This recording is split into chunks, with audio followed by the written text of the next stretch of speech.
Hello, Ross here from Primal Academy. Today's video comes directly from our coaching nutrition course.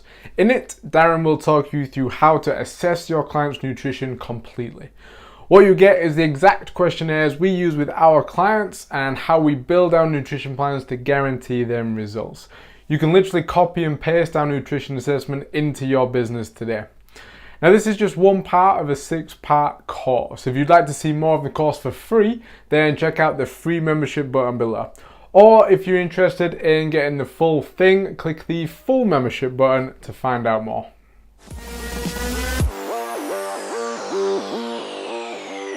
Hi and welcome back to Primal Academy's Coaching Nutrition Workshop. I'm Darren and this is part 3 of the Coaching Nutrition Workshop. If you remember, the objectives of this workshop are to teach you simple, effective nutritional protocols and provide a step-by-step system for coaching your clients to achieve their health goals. Quick recap from part 1 and 2. In part 1, we looked at the missing ingredient from getting results with your client. We looked at the studies that showed us that without nutrition, it's very difficult to get long-term success. And in part 2, we looked at why, even though we know that, why so many people, 98%, still fail to achieve when they do go on a diet plan or have nutritional protocols. And that was down to confused coaching and coaching paradigms rather than coaching people.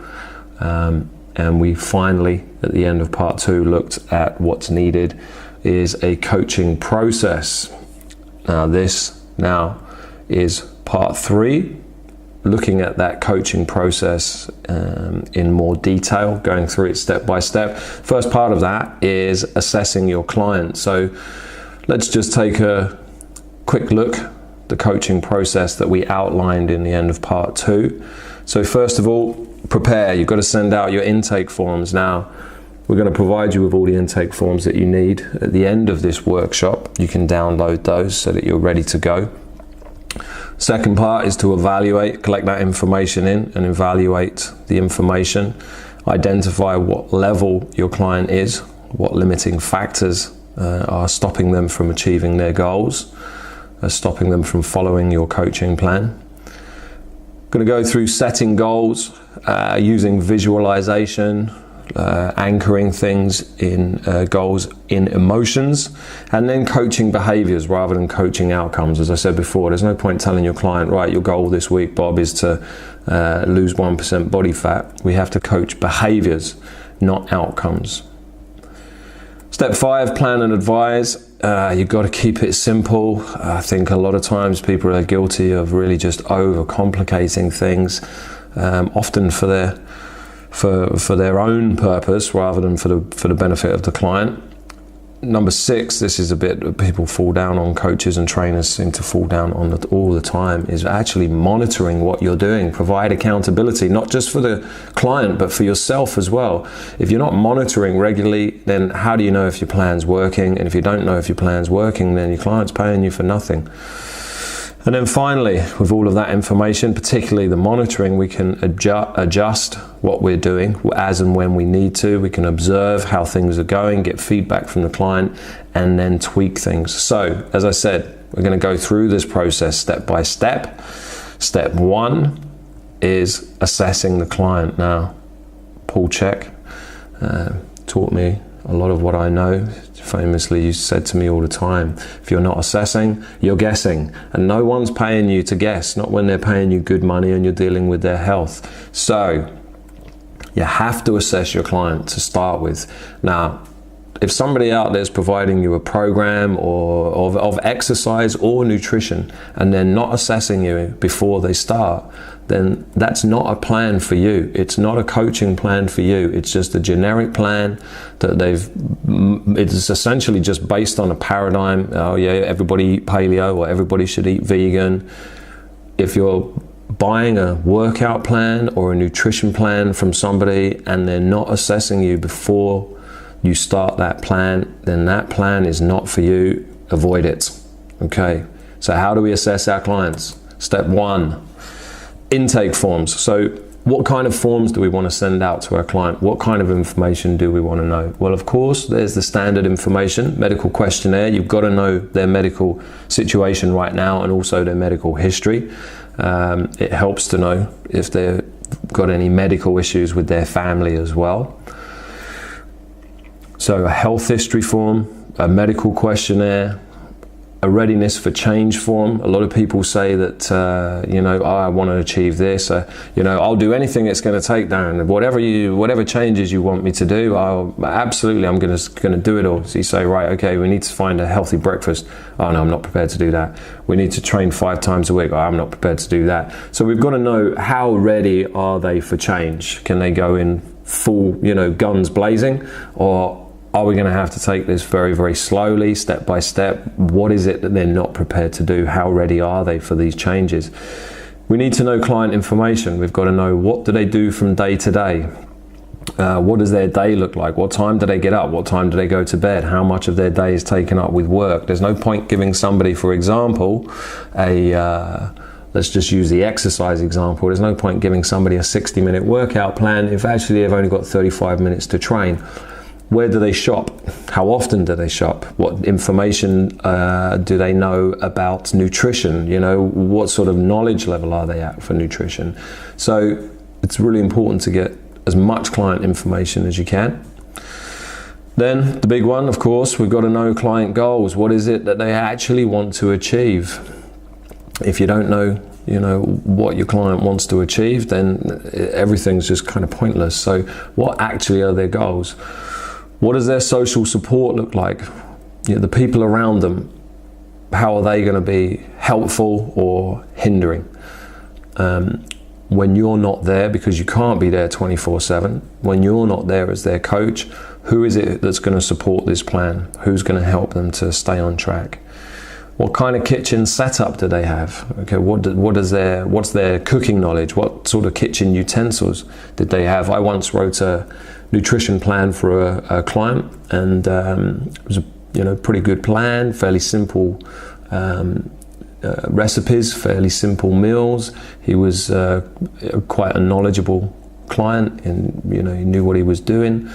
And after about 2 weeks, he came back. I said, "Hey Steve, how are you doing with the nutrition plan?" He said, I've not been able to follow it really. And I thought, okay, right, we're going to have to change the plan. What bit is it that he can't follow? And when I asked him why he wasn't following the plan, he said, well, I haven't got an oven at the moment because I've just moved, and all I've got is a George Foreman grill. Now, I'd written him a plan with, roast dinners and all that sort of stuff. So if I'd have known the kitchen setup from the beginning, then I would have known what kind of meals to recommend. So you've got to know, what are they actually capable of doing? Of course, we've got to have a food diary. We need to know what they're eating from day to day so that we can see where are they currently going wrong, if at all.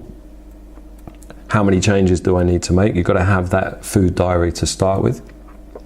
And remember, people's recollection of what they eat compared to what they actually eat, there are thousands of studies on this.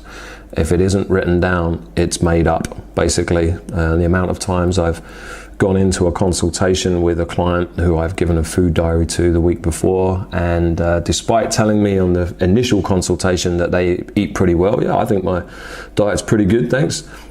When they're sat outside the consultation room a week later with their own food diary in their hand, scratching their head, looking at the food diary in dismay, like it's the first time they've ever been aware of their own food. So remember, if it isn't written down, it's just made up. You've got to get that food diary. Then, of course, we've got to have starting point. We've got to get our measurements done. Particularly, we need to know their current body weight. Ideally, we need to know their body fat. And also, we need to know some anatomical measurements. It's good, especially if somebody's doing fat loss, we need to know their waist measurement. It's very helpful. If somebody wants to put size on, wants to put mass on, then of course we need to be, measuring some muscles. Now, often people struggle with the body fat side of this because they haven't got the means to actually measure body fat. There are a ton of different ways out there, from calipers to sort of quite sophisticated in-body machines, which sort of cost upwards from £7,000.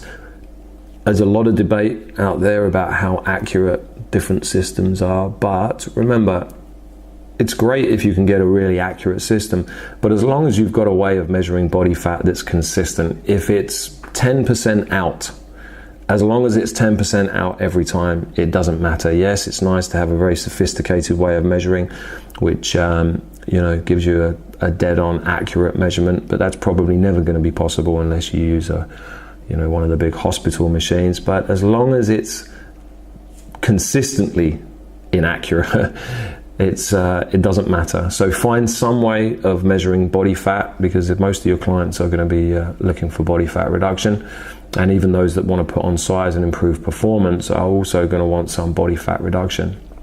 Okay, so once you've got all of that information, you've collected it all in and you've gone through all of that information, the next stage is we need to work out what level our client is at. Where are we going to start their journey? Okay, and I think this is where a lot of trainers go wrong, is that they kind of start the client at the level that the trainer is at. I've just learned this thing, so I'm going to bring all my clients in and start training them and coaching them with this thing I've just learned, or I've just increased my knowledge about this certain thing, so I'm going to start all my clients at that point. It's the wrong way to go. It's the client's journey, it's not yours. Okay, you're along for the ride, but the ride needs to be determined by their starting point, not yours. So how do we put clients into the right level? It's very subjective, and it doesn't really matter if you get it wrong, as long as you've got an idea of where to start them. So here's a sort of an explanation, here's a brief rundown that you can use. So generally your clients are going to fall into one of three levels, and most of those are going to fall into one of two levels. So starting point, level one. Level one is people who are at a low level of motivation and a low level of skill. Now, as much as we like to think good of our clients and ourselves, the truth is that most of your clients are going to fall into this level. If they're not in this level right now during the journey, they are going to be in that level at some time, because everybody has hiccups. So if your client is level one, fairly low motivation and low skill, you need to guide them one step at a time. Take it slow, find solutions to their limiting factors, and this is the important bit, make it so easy that they can't fail. You need to ensure that they choose each step of the process, not you. There's no point telling your client, you need to do this. They need to tell you, I think I can do this. Okay? You need to use their social support to keep them focused, and you need to monitor every 2 weeks regularly. Often refer to their goals and achievement. This is how you're going to keep them on track. If you don't monitor regularly, your client won't know where they are and they're going to lose motivation. So you've got to keep them on track for the benefit of both of you, really. Now, again, as I said, this is quite subjective, but how do we decide if they're level one? Well, if their body fat for a man is over 18%, for a woman over 25%, if they've got a poor kitchen setup, if they don't shop very often, they've not got a very good knowledge of how to cook, if they've got high stress levels, poor sleep, they make poor food choices, their meal times are all over the place, they're constantly eating on the go. If they have poor fluid intake, most of their fluids are, caffeine, alcohol, soda pops, and that sort of thing. If there's in their food diary, there's an absence of fresh foods. And one of the most important ones, if they have poor social support, i.e. when you're not around, no one's looking, they're likely to fall off the plan. This is your typical client. This is almost, this is probably 90% of the people that you're going to work with are level one. So this is how we coach level one people. One step at a time, let them choose the step, try and make it so easy that they can't possibly fail. Anything they struggle with, change it, make it easier. And you've got to keep monitoring them to keep them on track. You've got to keep referring to their goals and praise their achievements. So that's your level ones. Now, occasionally, people are going to improve, and occasionally you're going to find that you're working with level 2 clients. Now, level 2 clients tend to fall into two categories. Level 2 clients usually have the basics down in terms of good food selection. They know what they're supposed to be eating, and they generally eat that type of food. They do well with grocery stores. They go to farmers markets. They've got good kitchen setup, etc. They've no issues with food prep. However, this type of client typically needs to learn more about moderating their overall calorie intake, establishing decent portion sizes for their body type, the correct portion sizes, and eating the right types of food at the right times of day. General strategies may work well here, although more specific ideas often need to be implemented and introduced. Now, a lot of clients that you work with will move into the level 2 area, but success isn't perpetual, and very often they're going to slip back into level 1s. That doesn't matter if they slip back. We just go back to level 1 coaching again, step by step, make it simple, and try and get them back into the level 2. Your level 2s tend to fall into 2 categories. You've either got high skill, they know exactly what to do, low motivation, but they just haven't got the motivation to do it. For those clients, you need to inspire them, remind them of their goals, and reward them when they achieve their goal. Keep them focused on their achievements. The other type are low skill, they've got no idea what to do, but high motivation. Tell me what to do and I'll do it. Those people just need directing. They're willing to put the work in, they just need to know what to do. Tell me what to do, I'll get it done.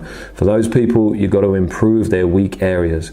What is their weak area? Is it planning? Is it preparation? Is it kitchen setup? Is it cooking skills that they just need more recipes?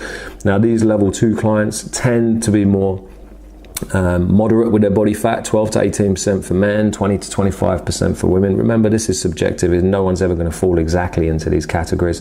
They've got an average kitchen setup, they've got average grocery habits, the stress levels are fairly moderate and handled quite well. They're already doing some exercise, they've got good food choices, and they make some errors, but generally they're pretty good. They've got fairly routine meal times, their fluid take, there's some alcohol and caffeine, but they're drinking some water, perhaps not enough, but they're not overloaded on the bad stuff, and they're buying foods fairly regularly, fresh, and they've got some good cooking skills.